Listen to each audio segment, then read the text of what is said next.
വിശുദ്ധ മത്തായി എഴുതിയ സുവിശേഷം അധ്യായം 27. യേശു പീലാത്തോസിന്റെ മുമ്പിൽ.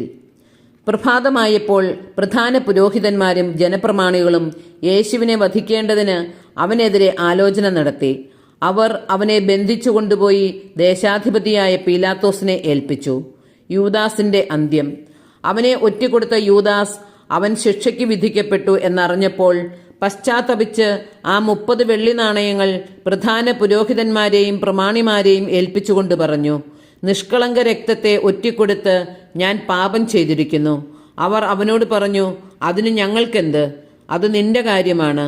വെള്ളി നാണയങ്ങൾ ദേവാലയത്തിലേക്ക് വലിച്ചെറിഞ്ഞിട്ട് അവൻ പോയി കെട്ടി ഞാന്നു ചത്തു. പ്രധാന പുരോഹിതന്മാർ ആ വെള്ളി നാണയങ്ങൾ എടുത്തുകൊണ്ട് പറഞ്ഞു, ഇത് രക്തത്തിന്റെ വിലയാകയാൽ ഭണ്ഡാരത്തിൽ നിക്ഷേപിക്കുന്നത് അനുവദനീയമല്ല.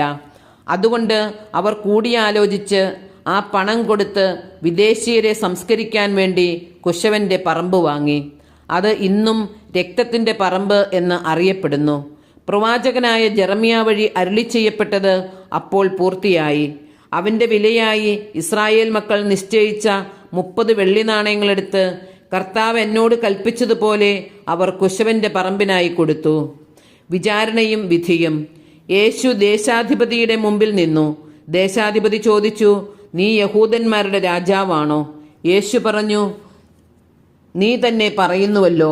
പ്രധാന പുരോഹിതന്മാരും പ്രമാണികളും അവന്റെ മേൽ കുറ്റമാരോപിച്ചപ്പോൾ അവൻ ഒരു മറുപടിയും പറഞ്ഞില്ല.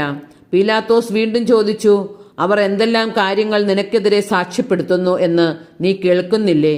എന്നാൽ അവൻ ഒരു ആരോപണത്തിനു പോലും മറുപടി പറഞ്ഞില്ല.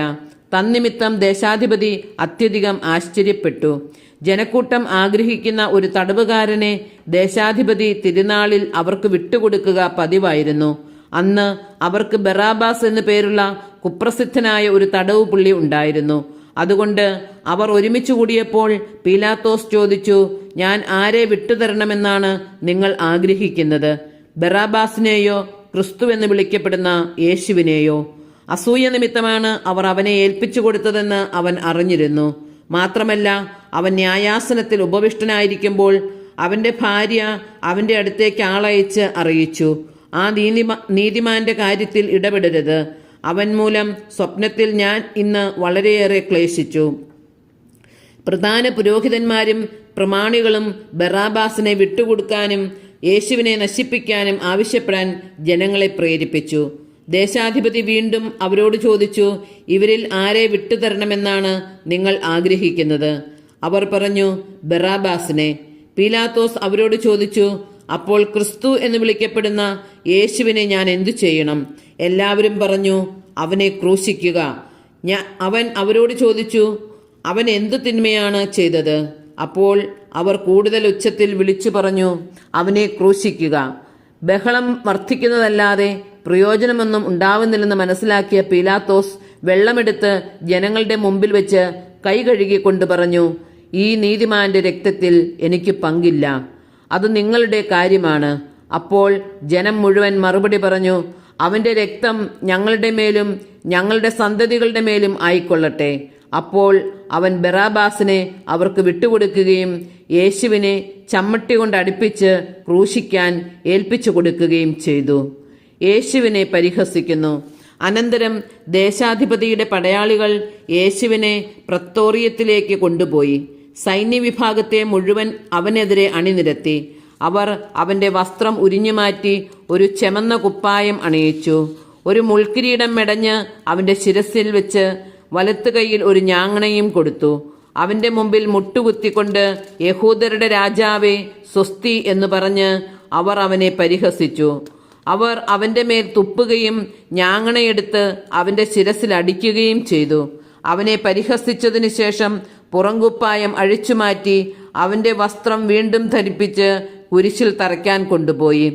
യേശുവിനെ കുരിശിൽ തറയ്ക്കുന്നു. അവർ പോകുന്ന വഴി ശിമയോൻ എന്ന ഒരു കിറനേക്കാരനെ കണ്ടുമുട്ടി. യേശുവിന്റെ കുരിശു ചുമക്കാൻ അവർ അവനെ നിർബന്ധിച്ചു. തലയോടിടം എന്നർത്ഥമുള്ള ഗൊൽഗോഥായിലെത്തിയപ്പോൾ അവർ അവന് കയ്പ് കലർത്തിയ വീഞ്ഞു കുടിക്കാൻ കൊടുത്തു. അവൻ അത് രുചിച്ചു നോക്കിയെങ്കിലും കുടിക്കാൻ ഇഷ്ടപ്പെട്ടില്ല. അവനെ കുരിശിൽ തറച്ചതിനു ശേഷം അവർ അവന്റെ വസ്ത്രങ്ങൾ കുറിയിട്ട് ഭാഗിച്ചെടുത്തു. അനന്തരം അവർ അവന് കാവലിരുന്നു. ഇവൻ യഹൂദരുടെ രാജാവായ യേശുവാണ് എന്ന ആരോപണം അവർ അവനെ ശിരസ്സിന് മുകളിൽ എഴുതിവെച്ചു. അവനോടുകൂടെ 2 കവർച്ചക്കാരെയും അവർ കുരിശിൽ തറച്ചു, ഒരുവനെ വലത്തും അപരനെ ഇടത്തും. അതിലെ കടന്നുപോയവർ തലകുലുക്കിക്കൊണ്ട് അവനെ ദുഷിച്ചു പറഞ്ഞു, ദേവാലയം നശിപ്പിച്ച് 3 ദിവസം കൊണ്ട് അത് പണിയുന്നവനെ, നിന്നെ തന്നെ രക്ഷിക്കുക. നീ ദൈവപുത്രനാണെങ്കിൽ കുരിശിൽ നിന്നിറങ്ങി വരിക. അപ്രകാരം തന്നെ പ്രധാന പുരോഹിതന്മാർ നിയമജ്ഞരോടും പ്രമാണികളോടുമൊത്ത് അവനെ പരിഹസിച്ചുകൊണ്ട് പറഞ്ഞു, ഇവൻ മറ്റുള്ളവരെ രക്ഷിച്ചു, തന്നെ രക്ഷിക്കാൻ ഇവന് സാധിക്കുന്നില്ല. ഇവൻ ഇസ്രായേലിന്റെ രാജാവാണല്ലോ. കുരിശിൽ നിന്നിറങ്ങി വരട്ടെ, ഞങ്ങൾ ഇവനിൽ വിശ്വസിക്കാം. ഇവൻ ദൈവത്തിൽ ആശ്രയിച്ചു, വേണമെങ്കിൽ ദൈവം ഇവനെ രക്ഷിക്കട്ടെ. ഞാൻ ദൈവപുത്രനാണ് എന്നാണല്ലോ ഇവൻ പറഞ്ഞിരുന്നത്. അവനോടൊപ്പം ക്രൂശിക്കപ്പെട്ട കവർച്ചക്കാരും ഇപ്രകാരം തന്നെ അവനെ പരിഹസിച്ചു. യേശുവിന്റെ മരണം. 6-ാം മണിക്കൂർ മുതൽ 9-ാം മണിക്കൂർ വരെ ഭൂമിയിലെങ്ങും അന്ധകാരം വ്യാപിച്ചു.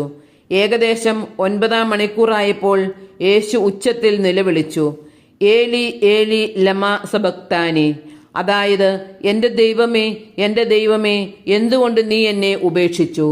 അടുത്തു നിന്നവരിൽ ചിലർ ഇത് കേട്ടു പറഞ്ഞു, അവൻ ഏലിയായെ വിളിക്കുന്നു.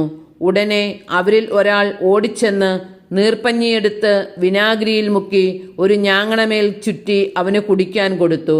അപ്പോൾ മറ്റുള്ളവർ പറഞ്ഞു, നിൽക്കൂ, ഏലിയ വന്ന് അവനെ രക്ഷിക്കുമോ എന്ന് കാണട്ടെ. യേശു ഉച്ചത്തിൽ നിലവിളിച്ചുകൊണ്ട് ജീവൻ വെടിഞ്ഞു. അപ്പോൾ ദേവാലയത്തിലെ തിരശ്ശീല മുകൾ മുതൽ താഴെ വരെ 2ആയി കീറി. ഭൂമി കുലുങ്ങി, പാറകൾ പിളർന്നു, ശവകുടീരങ്ങൾ തുറക്കപ്പെട്ടു.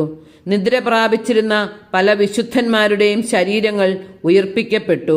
അവന്റെ പുനരുത്ഥാനത്തിന് ശേഷം അവർ ശവകുടീരങ്ങളിൽ നിന്ന് പുറത്തു വന്ന് വിശുദ്ധ നഗരത്തിൽ പ്രവേശിച്ച് പലർക്കും പ്രത്യക്ഷപ്പെട്ടു. യേശുവിന് കാവൽ നിന്നിരുന്ന ശതാധിപനും അവന്റെ കൂടെ ഉണ്ടായിരുന്നവരും ഭൂകമ്പവും മറ്റു സംഭവങ്ങളും കണ്ട് അത്യധികം ഭയപ്പെട്ടു. സത്യമായും ഇവൻ ദൈവപുത്രനായിരുന്നു എന്ന് പറഞ്ഞു.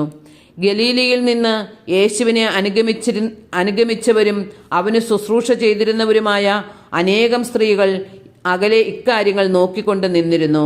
അക്കൂട്ടത്തിൽ മഗ്ദലന മറിയവും യാക്കോബിന്റെയും യോസഫിന്റെയും അമ്മയായ മറിയവും സെബദീപുത്രന്മാരുടെ അമ്മയും ഉണ്ടായിരുന്നു. യേശുവിനെ സംസ്കരിക്കുന്നു. വൈകുന്നേരമായപ്പോൾ അരിമത്യാക്കാരൻ ജോസഫ് എന്ന ധനികൻ അവിടെ എത്തി. അവനും യേശുവിന് ശിഷ്യപ്പെട്ടിരുന്നു. അവൻ പീലാത്തോസിന്റെ അടുത്ത് ചെന്ന് യേശുവിന്റെ ശരീരം ചോദിച്ചു.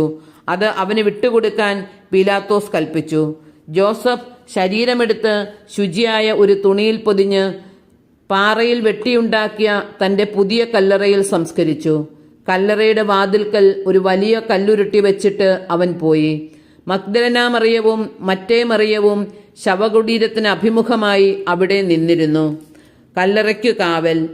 പിറ്റേ ദിവസം, അതായത് ഒരുക്ക ദിനത്തിന്റെ പിറ്റേന്ന്, പ്രധാന പുരോഹിതന്മാർക്കും ഫരിസേയരും പീലാത്തോസിന്റെ അടുക്കൽ ഒരുമിച്ചുകൂടി. അവർ പറഞ്ഞു, യജമാനനെ, 3 ദിവസം കഴിഞ്ഞ് ഞാൻ ഉയർത്തെഴുന്നേൽക്കുമെന്ന് ആ വഞ്ചകൻ ജീവിച്ചിരുന്നപ്പോൾ പറഞ്ഞത് ഞങ്ങൾ ഇപ്പോൾ ഓർമ്മിക്കുന്നു. അതിനാൽ 3-ാം ദിവസം വരെ ശവകുടീരത്തിന് കാവലേർപ്പെടുത്താൻ ആജ്ഞാപിക്കുക. അല്ലെങ്കിൽ അവന്റെ ശിഷ്യന്മാർ വന്ന് അവനെ മോഷ്ടിക്കുകയും അവൻ മരിച്ചവരിൽ നിന്ന് ഉത്ഥാനം ചെയ്തു എന്ന് ജനങ്ങളോട് പറയുകയും ചെയ്തെന്ന് വരും. അങ്ങനെ അവസാനത്തെ വഞ്ചന ആദ്യത്തേതിനേക്കാൾ ഗുരുതരമായി തീരുകയും ചെയ്യും. പീലാത്തോസ് അവരോട് പറഞ്ഞു, നിങ്ങൾക്ക് ഒരു കാവൽ സേനയുണ്ടല്ലോ, പോയി നിങ്ങളുടെ കഴിവുപോലെ കാത്തുകൊള്ളുവിൻ. അവർ പോയി കല്ലിന് മുദ്ര വെച്ച് കാവൽക്കാരെ നിർത്തി കല്ലറ ഭദ്രമാക്കി.